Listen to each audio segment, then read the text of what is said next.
مرد اہن ایپیسوڈ 5 افراد کی تربیت۔ خود انسان کے اندر کسی صلاحیت خصوصیت کا ہونا اہم ہے، لیکن دوسروں کے اندر موجود صلاحیتوں کو نکھارنا، پروان چڑھانا اور ان کو صحیح سمت دینا اور زیادہ اہم ہے۔ دنیا کے بہت سے باصلاحیت لوگ ایک انسان کی بھی صلاحیت کو پروان نہیں چڑھا پاتے، جس کی وجہ سے ان کا شروع کردہ کام اور پروگرام ان کی غیر موجودگی میں ناکام ہو جاتا ہے۔ لیکن چمران دنیا کے ان جوہر شناس افراد میں سے تھے جو دوسروں کی صلاحیت کو پروان چڑھانے کا ہنر رکھتے تھے۔ امریکہ، لبنان اور ایران میں رہ کر آپ نے بہت سارے نوجوانوں کی تربیت کی اور انہیں علم و دانش کے بلند درجات تک پہنچانے میں رہنمائی کے ساتھ ساتھ ان کو سماجی اور قومی ذمہ داریاں نبھانے کے لیے بھی تیار کر دیا۔ ڈاکٹر سعید سہراب پور امریکہ میں شہید چمران کے ساتھیوں میں سے تھے۔ آپ نے بھی امریکہ میں ٹیکنیکل انجینئرنگ میں برکلی یونیورسٹی سے PhD کی ہے۔ آپ اس وقت ایران کی مختلف یونیورسٹیوں اور محکموں میں پڑھانے اور دیگر تحقیقی کاموں میں مشغول ہیں۔ آپ امریکہ میں شہید چمران کی کیڈر سازی اور تربیت کے بارے میں فرماتے ہیں کہ امریکہ میں ہم طالب علموں نے شہید ڈاکٹر چمران سے بہت کچھ سیکھا۔ آپ ہمیں اسلامی ایڈیالوجی، فلسفہ تاریخ اور کمیونزم کے بارے میں باقاعدہ کلاس دیتے تھے۔ اسلامی معیشت پر بھی ہم طلباء کے ساتھ مل کر کام کیا۔ آپ اس زمانہ میں بھی طالب علموں کو اسلامی حکومت پر ریسرچ کی زوردار دعوت دیتے تھے۔ اس موضوع پر آپ نے خود 3 تقاریریں کی۔ اس موضوع پر آپ مختلف جگہوں سے کتابیں لاتے اور ہم کو مطالعے کے لیے دیتے تھے، اور پھر اس موضوع پر ہم گروپ ڈسکشن کرتے تھے۔ اسلامی حکومت کے موضوع پر بھی ہم نے 3 نشستیں رکھیں۔ اسی طرح امریکہ میں ڈاکٹر شہید چمران نے 5 جون کی تحریک میں علماء کا رول ایک کتاب لکھی اور اسے نجف میں امام خمینی روح اللہ کے پاس بھیجا، جہاں آپ جلا وطنی کی زندگی بسر کر رہے تھے۔ آپ نے اس میں کچھ اصطلاحات کر کے اسے واپس امریکہ بھجوایا اور وہاں سے یہ کتاب شائع ہوئی۔ شہید ڈاکٹر چمران کی ان فکری کاوشوں سے پروان چڑھے اس زمانے کے آپ کے ساتھ طلباء آج انقلاب کے بعد ایران کے مختلف وزارتوں، یونیورسٹیوں اور اداروں میں انقلاب اور اسلامی حکومت کی خدمت کر رہے ہیں۔ آپ نوجوانوں کو صرف خشک تقاریروں میں نہیں پھنساتے تھے، بلکہ ان کے ساتھ گل مل جاتے تھے۔ ڈاکٹر سعید سہراب پور اس بارے میں کہتے ہیں کہ وہ اجتماعی کاموں میں ایک خاص مہارت رکھتے تھے، وہ سب کو اپنی طرف کھینچ لیتے تھے۔ شہید چمران عمر کے لحاظ سے ہم سے بڑے تھے، لیکن جب ہم تفریح کے لیے کہیں جاتے تھے تو ہم جو بھی ورزش کرتے یا کوئی کھیل کھیلتے، یہاں تک کہ والی بال اور کشتی تک میں بھی وہ ہمارے ساتھ شریک ہوتے۔ شہید چمران کے شاگردوں کی خصوصیات۔ آپ کے ایک شاگرد ڈاکٹر سعید محمد حسین ہاشمی آپ کے انداز تربیت پر اس طرح روشنی ڈالتے ہیں۔ ڈاکٹر چمران لبنان میں ایرانیوں، فلسطینیوں اور خود لبنانیوں کو ٹریننگ دیتے تھے، اور آپ کا کمال یہ تھا کہ جو افراد آپ سے مصلحانہ ٹریننگ حاصل کرتے تھے وہ صرف اسلحہ چلانا نہیں سیکھتے تھے، بلکہ بہت زیادہ دیندار اور بامعرفت ہو جاتے تھے۔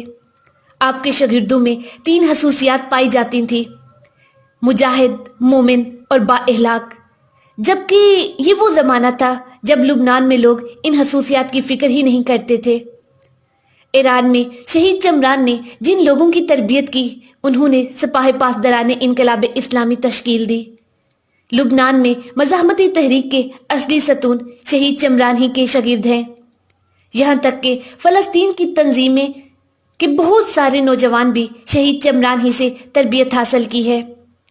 جبل عمل اسکول میں آپ طلباء کے علاوہ باہر کے نوجوانوں کے ہفتہ میں ایک دن مذہبی، سیاسی اور فکری کلاس رکھتے تھے، اور اس طرح ان کی فکری و اسلامی تربیت کرتے تھے۔ سید حسن نصر اللہ شہید چمران کے شاگرد۔ حزب اللہ کے سربراہ سید حسن نصر اللہ کا اعتقاد ہے کہ لبنان کی مزاحمتی تحریک امام موسیٰ صدر اور شہید چمران کے طفیل سے ہی وجود میں آئی ہے۔ شہید چمران سے متعلق جو انٹرویو آپ سے ہوئے ہیں، ان میں آپ نے ان میں صراحت کے ساتھ اپنے کو شہید چمران کا شاگرد کہا، اور اس پر فخر کا اظہار کیا ہے۔ معیار زندگی پسماندہ لوگوں سے بھی نیچے۔ ڈاکٹر مصطفیٰ چمران حکومت اور بیت المال کے پیسہ سے ضرورت سے بھی کم استفادہ کرتے تھے۔ آپ ہمیشہ کوشش کرتے تھے سماج کے پسماندہ طبقے کے برابر یا اس سے بھی نیچے معیار پر زندگی گزاریں۔ آپ کی اہلیہ غادہ چمران بیان کرتی ہیں کہ جب آپ لبنان سے ایران آئے تو وزیر اعظم کے جس دفتر میں آپ کام کرتے تھے وہیں رات کو بھی سوتے تھے اور کوئی الگ سے سرکاری مکان نہیں لیا تھا، اور جب میں لبنان سے ایران آئی تو میرے اصرار پر وہاں تہہ خانہ کا کمرہ لیا جہاں چوکیدار اور خادموں کے کمرے تھے۔ ہمارے پاس وہ بھی نہیں تھا جو عام طور پر ایک بیوی اور ایک شوہر کے پاس ہوتا ہے۔ غادہ نقل کرتی ہیں، میں نے مصطفیٰ سے کہا آپ ہمیشہ پسماندہ لوگوں کی باتیں کرتے ہیں، لیکن پسماندہ لوگوں کے گھر میں بھی پلیٹ، چمچ اور روزمرہ کے برتن ہیں، لیکن ہمارے پاس تو یہ سب بھی نہیں ہے۔ اگر ایک دن ہمیں اس کمرے سے باہر نکالا گیا تو ہمارے پاس کیا رہے گا؟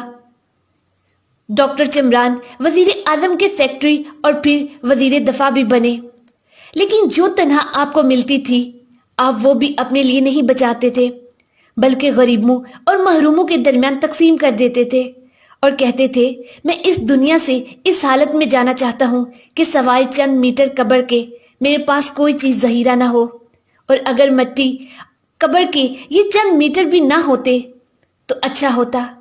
یہ شہادت کے الفت میں قدم رکھنا ہے۔ لوگ آسان سمجھتے ہیں مسلمان ہونا۔ جوانوں کے حوصلے پست نہ ہوں۔ غادہ چمران نقل کرتی ہیں، ایک دن احواد میں آپ شدید زخمی ہوئے اور آپ کا ایک شاگرد میرے پاس آیا اور کہا ڈاکٹر زخمی ہو گئے ہیں۔ میں فوراً ہسپتال پہنچی تو دیکھا آیت اللہ خامنائی وہاں موجود ہیں۔ جب ڈاکٹر چمران کو آپریشن تھیٹر سے باہر نکالا گیا تو میں نے دیکھا وہ ہنس رہے ہیں۔ میں بہت خوش ہوئی۔ میں ذہنی طور سے تہران جانے کے لیے تیار ہو رہی تھی کیونکہ آپریشن کے بعد ڈاکٹر چمران کو آرام کی ضرورت تھی۔ رات کو میں ڈاکٹر چمران سے کہا اب آپ کو آرام کی ضرورت ہے لہذا تہران چلتے ہیں۔ آپ مسکرائے اور کہا میں تہران نہیں جاؤں گا کیونکہ اگر میں تہران چلا گیا تو یہاں نوجوان مجاہدین کے حوصلے پست ہو جائیں گے۔ میں اگر محاذ جنگ کی پہلی صف میں جا کر جنگ نہیں کر سکتا تو کم از کم یہاں رک کر ان جوانوں کی سختیوں میں شریک تو ہو سکتا ہوں۔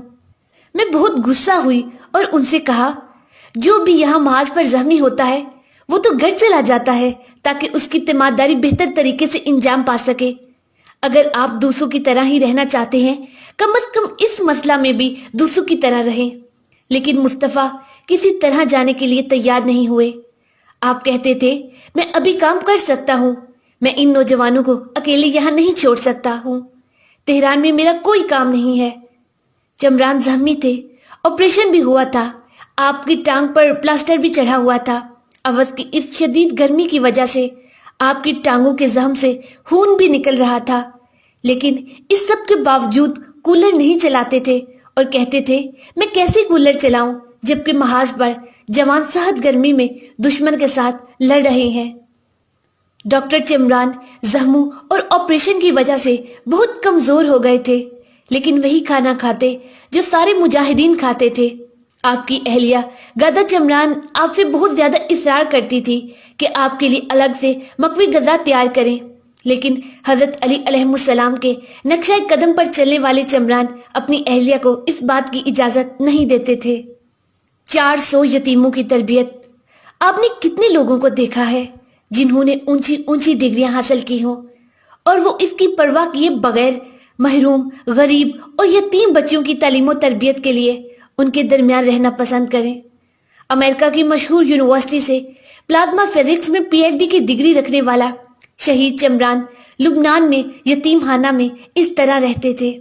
غادہ چمران کہتی ہیں میرا مصطفیٰ کے ساتھ شادی ہوئی تو آپ نے اس یتیم خانہ کے 2 چھوٹے کمروں میں رہنا پسند کیا۔ اس یتیم خانہ میں 400 یتیم بچے تھے اور مصطفیٰ کا معمول تھا کہ 4 طبقوں میں رہنے والے بچوں کے پاس جا کر ان کی خبر لیتے اور جب وہ واپس اپنے کمرے میں آتے تو روتے تھے اور کہتے تھے یتیم خانہ میں بچے ماں کی ممتا سے محروم ہو جاتے ہیں، ان سے جدا ہو جاتے ہیں، یہ یتیم خانہ بچوں کے لیے زندہ ہیں، میرے لیے یہ بہت سخت ہے۔ عید کے دن جب کچھ بچے اپنے گھر جاتے تھے لیکن مصطفیٰ اسکول میں ہی رہتے تھے، میں ان سے پوچھتی تھی کہ آج عید کا دن تھا، آپ میرے ساتھ میرے والدین کے گھر کیوں نہیں آئے؟ مصطفیٰ جواب دیتے تھے، آج عید ہے، کچھ بچے اپنے والدین کے پاس گھر چلے گئے ہیں، اور جن بچوں کا کوئی نہیں ہے وہ یہاں اسکول میں ہیں۔ جو بچے گھر گئے ہیں، جب وہ واپس آئیں گے تو وہ یہاں رہنے والے دوستوں کو بتائیں گے کہ انہوں نے گھر والوں کے ساتھ کیسے عید کی خوشیاں منائیں۔ میں یہاں اس لیے رکتا ہوں تاکہ ان بچوں کے ساتھ کھیلوں، خوشیاں مناؤں اور کھانا کھاؤں، تاکہ یہ یتیم بچے بھی اپنے دوستوں سے کچھ بیان کر سکیں۔ گاتا چمران کہتی ہے، میں نے مصطفیٰ سے کہا، اچھا ٹھیک ہے، لیکن عید کی خوشی میں جو کھانا میری ماں نے آپ کے لیے بھیجا تھا، آپ نے وہ کیوں نہیں کھایا؟ اور آج بھی وہی اسکول والا معمولی کھانا کھایا۔ مصطفیٰ نے جواب دیا، اسکول کے بچوں کا کھانا معمولی تھا، لہٰذا میں نے وہی کھانا کھایا۔ میں نے ان سے کہا، آپ کمرے میں آ کر میری ماں کا بھیجا ہوا کھانا کھاتے، بچے آپ کو کمرے میں تو نہیں دیکھ سکتے نا، ان کو کیا پتا چلے گا آپ نے کون سا کھانا کھایا ہے؟ گاتا چمران بیان کرتی ہیں، یہ سن کر چمران کی آنکھیں بھر آئیں، کہنے لگے، خدا تو دیکھ رہا ہے تھا۔ ان یتیم بچوں کو چمران اتنا پیار کرتے تھے کہ وہ آپ کے سر پر چڑھتے اور کھیلتے تھے۔ مصطفیٰ چمران ان بچوں کے باپ تھے، دوست، معلم اور کھیل کود کا ساتھی بھی تھے۔ ان کی خوشی میں خوش اور ان کے غم میں محبوب ہوتے تھے۔ جب آپ کی امریکی نژاد اہلیہ لبنان کی سختیوں سے تنگ آ کر بچوں کے ساتھ واپس امریکہ چلی گئی تو ایک دن اس نے ڈاکٹر چمران کو فون کیا اور کہا، واپس امریکہ آ جائیں۔ چمران نے ان سے کہا، میں کیسے لبنان کو چھوڑ کر امریکہ چلا آؤں جبکہ میرے یہاں 4000 بچے ہیں، میں ان کو تنہا نہیں چھوڑ سکتا۔ لبنان کے پیروان علی علیہ السلام آج کیوں سر بلند و سرفراز ہیں؟ حزب اللہ جیسی مشعل فروزاں کو کون چلا رہے ہیں؟ اس کا جواب یہ ہے کہ 40 سال پہلے شہید چمران اور امام موسیٰ صدر نے اپنی ہر چیز قربان کی اور نوجوانوں کی بھرپور انداز میں صداقت و خلوص کے ساتھ تربیت کی۔ یہ تربیت لمبی لمبی تقریروں سے نہیں، عمل سے، خلوص برے کردار کی۔ ذرا ایک مرتبہ بھی چمران کے اوپر کے جملوں پر غور کریں۔ میں اسکول میں اس لیے رکتا ہوں تاکہ ان بچوں کے ساتھ کھیلوں، خوشیاں مناؤں، تاکہ یہاں رہنے والے یتیم بچے بھی اپنے دوستوں سے کچھ بیان کر سکیں۔ اسکول کے بچوں کا کھانا معمولی تھا، لہذا میں نے بھی وہی کھایا، خدا تو دیکھ رہا تھا۔ آج کالج اور یونیورسٹی کو چھوڑیے، ہماری بہت ساری دینی درسگاہوں اور مدارس میں بھی اساتذہ کا کھانا الگ ہوتا ہے اور طلبہ کا الگ ہوتا ہے۔ طالب علم معمولی کھانا کھاتے تو دینی لباس پہنے استاد شاگردوں کے سامنے رنگین دسترخوان پر کباب کے لقمے اور تلے ہوئے مرغوں سے شکم بھرتے ہیں، اور یہی وجہ ہے کہ ہماری دینی درسگاہیں مقرر تو پیدا کرتی ہیں لیکن عالم باعمل نہیں، مجاور بناتی ہیں، مجاہد نہیں، چاپلوس تو پالتی ہیں، آزاد خیال انسان نہیں، تعویذ کا کاروبار کرنے والوں کی تربیت تو کرتی ہیں مگر خرافات کے ساتھ جنگ کرنے والوں کو نہیں۔ ذمہ دار معلم، وہ پرہیزگار، مجاہد اور ذمہ دار معلم تھے، اور ہمارے اسلامی ملک کو ان کے جیسوں کی سخت ضرورت تھی۔ شہید چمران کے بارے میں یہ امام خمینی کے جملات ہیں۔ یقیناً وہ ذمہ دار معلم تھے، وہ تربیت اور تعلیم پر مکمل یقین رکھتے تھے۔ ہر مقام و منزل پر ان کا ہدف لوگوں کی زندگی کو صحیح سمت دینا اور ان کی صلاحیتوں کو اسلام اور مسلمین کے فائدے میں کام میں لانا تھا۔ آپ اپنے اخلاق، کھلی ذہنیت، مثبت سوچ اور بہترین انتظامی صلاحیتوں کے ذریعے لوگوں کو اپنی جانب کھینچ لیتے تھے۔ آپ گویا لوگوں کے وجود حاقی کو وجود آسمانی میں بدل دیتے تھے۔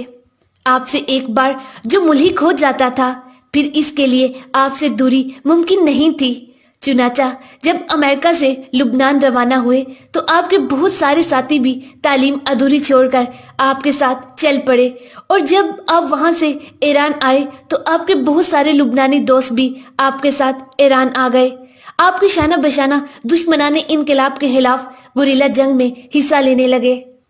ڈاکٹر عمر الہی ایران کے معروف ماہر فزکس ہیں۔ آپ نے پلازما فزکس میں پی ایچ ڈی کی ہے اور اس وقت ڈاکٹر شہید چمران کے تھیسس کا فارسی میں ترجمہ کر رہے ہیں۔ انقلاب کے بعد ایران عراق جنگ کے دوران آپ نے شہید چمران کے ساتھ کافی وقت گزارا تھا۔ شہید چمران کی مقناطیسی شخصیت اور ان کے لوگوں کی زندگی کو صحیح سمت دینے کے بارے میں آپ فرماتے ہیں، چمران مختلف صلاحیتوں کے لوگوں سے صحیح کام لینا جانتے تھے۔ مجھے یاد ہے جب ایران عراق جنگ شروع ہوئی اور گوریلا فوج نے شہید چمران کی قیادت میں کام کرنا شروع کیا تو میں ہفتہ کے کچھ دن تہران میں اور کچھ دن حواز محاذ پر رہتا تھا۔ ایک دن تہران میں واقع ہمارے دفتر کے سامنے موٹر سواروں کا ایک گروپ آ کر کہنے لگا، ہم محاذ پر جا کر عراقیوں کے خلاف لڑنا چاہتے ہیں۔ اس وقت ان لوگوں کا کام تہران کے سینما گھروں کو فلمیں بیچنا تھا۔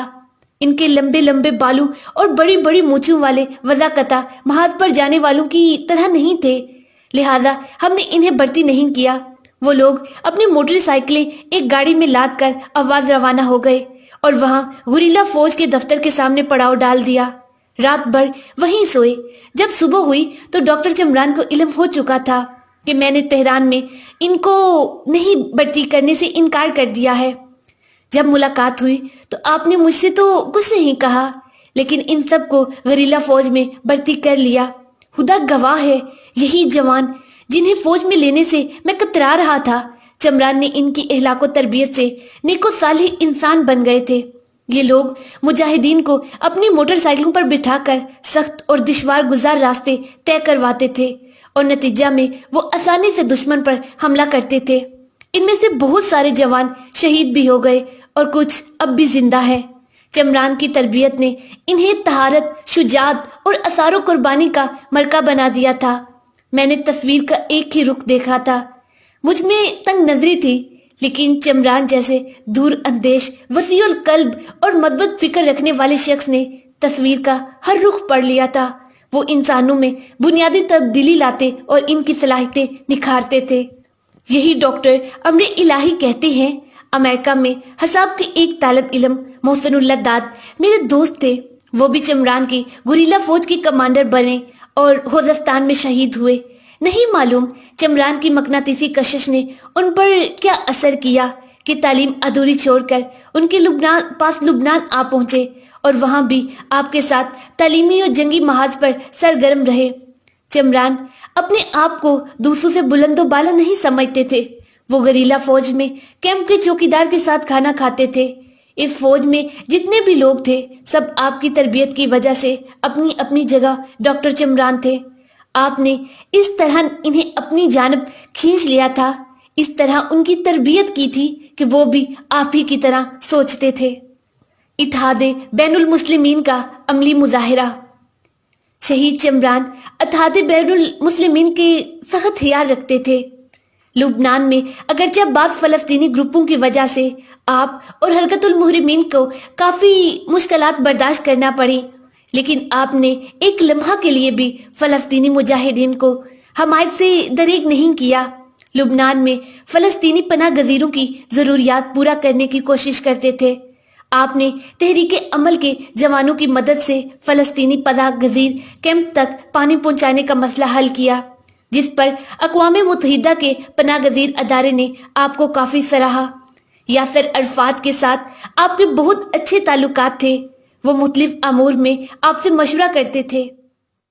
کردستان میں جب شہید چمران کمیونسٹ گروپوں کے خلاف برسر پیکار تھے اور بعض بیرونی عناصر اس جنگ کو شیعہ سنی جنگ کا رنگ دینا چاہتے تھے، آپ اس وقت بھی شیعہ سنی اتحاد کا عملی مظاہرہ کرتے تھے۔ آپ کے ایک شاگرد جو کردستان میں آپ کے ساتھ کمیونسٹ کے خلاف لڑ رہے تھے، اس زمن میں فرماتے ہیں، کردستان میں جنگ کے اس عالم میں ایک دن میں کیمپ پہنچا تو دیکھا شہید چمران نہیں ہے۔ میں پریشان ہوا کہ کہیں کمیونسٹ نے حملہ تو نہیں کر دیا۔ میں فوراً اٹھا اور ایک دستی بم ہاتھ میں لے کر جیپ میں سوار ہوا اور شہر کے اندر ڈاکٹر چمران کو ڈھونڈنے لگا۔ 1.5 گھنٹے تک ڈھونڈتا رہا، کہیں ڈاکٹر چمران نظر نہیں آئے۔ ظہر کے وقت برادران اہل سنت کی ایک مسجد میں داخل ہوا۔